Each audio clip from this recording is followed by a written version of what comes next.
चीन के शहरों में लगे लॉकडाउन में दी गई छूट बहुत बड़ी तबाही की वजह बन सकती है। सख्त लॉकडाउन और जीरो कोविड पॉलिसी के खिलाफ हुए प्रदर्शनों के आगे चीन की सरकार ने झुकने का ऐलान किया है और कई शहरों में लॉकडाउन में छूट दी है। लेकिन एक रिपोर्ट में दावा किया गया कि चीन की सरकार का यह फैसला वहां बहुत बड़ी तबाही की वजह बन सकता है। कहा गया कि चीन के कई शहरों में लाशों के ढेर तक लग सकते हैं। चीन में इस वक्त कोरोना वायरस से जुड़े जो आंकड़े हैं वो डराने वाले हैं। दावा यह है कि 2020 में कोरोना वायरस का पता लगने के बाद से अब तक इतनी बड़ी संख्या में मरीज चीन में पहले कभी नहीं आए थे। वहां रोज 20,000 से ज्यादा लोग कोरोना पॉजिटिव हो रहे हैं। Shanghai journal of preventive medicine नाम की संस्था ने जो रिपोर्ट छापी वो हैरान करने वाली है। दावा किया गया कि पाबंदियां हटने से 20 लाख लोगों की जान जा सकती है। जब से कोरोना महामारी आई है तब से अब तक चीन में 30,388 लोगों की मौत हो चुकी है। यह आंकड़ा वहां की सरकार का है, लेकिन रिपोर्ट में दावा किया गया कि पाबंदियां हटने से 20 लाख लोगों की जान चली जाएगी। मतलब इतनी बड़ी तबाही होगी कि वहां लाशों के ढेर तक लग सकते हैं।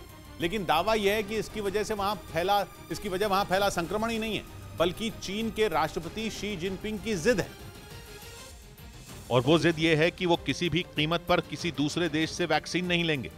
दुनिया भर की संस्थाएं ये साबित कर चुकी हैं कि चीन की वैक्सीन कोरोना वायरस पर असरदार नहीं है। यहां तक कि ओमिक्रॉन वेरिएंट पर तो लगभग पूरी तरह वो बेअसर है। लेकिन शी जिनपिंग जिद कर चुके हैं कि वो दुनिया के किसी भी दूसरे देश से वैक्सीन नहीं लेंगे।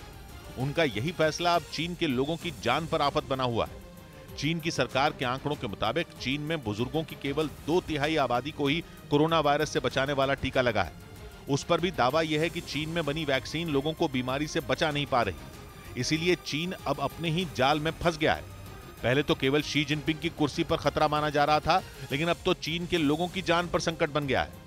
इधर अमेरिका के हवाई राज्य में फटे दुनिया के सबसे बड़े ज्वालामुखी का लावा अब वहां एक हाईवे के करीब पहुंचने वाला है। 38 साल बाद इतने बड़े ज्वालामुखी के फटने से लोग पहले ही दहशत में थे, लेकिन अब उनका डर और बढ़ गया, क्योंकि लावा तेजी से हाईवे की तरफ बढ़ रहा है। सामने आए वीडियो में धधकते लावे से शोले हाईवे की तरफ बढ़ते दिखाई दिए। यही नहीं, ज्वालामुखी में जोरदार विस्फोट के साथ लावा आसमान की तरफ उछलता नजर आया, जबकि उससे उठने वाले धुएं का चारों तरफ कब्जा दिखाई दिया। अमेरिका के हवाई राज्य में फटे माउना लोआ ज्वालामुखी ने लोगों को मुश्किलों में डाल दिया है। विस्फोट के बाद राख और मलबा आसपास के इलाके में गिर रहा है। हालात ऐसे हो गए कि कुछ जगहों पर तो लोगों को घर खाली कर सुरक्षित जगह पर जाना पड़ा। लेकिन जिस तेजी के साथ लावा हाईवे की तरफ बढ़ रहा है, आशंका जताई जा रही है कि जल्द ही वो इसे भी अपनी चपेट में ले लेगा।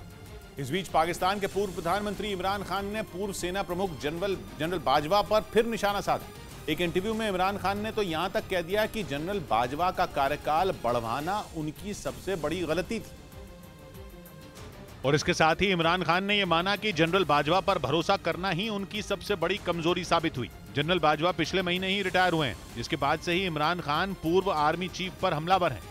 हालांकि कहा जाता है कि बाजवा की मेहरबानी के दम पर ही इमरान खान 2018 में पाकिस्तान की गद्दी पर बैठे थे और उन्होंने 2019 में बाजवा का कार्यकाल 3 साल के लिए बढ़ाकर इस एहसान का बदला चुका दिया था।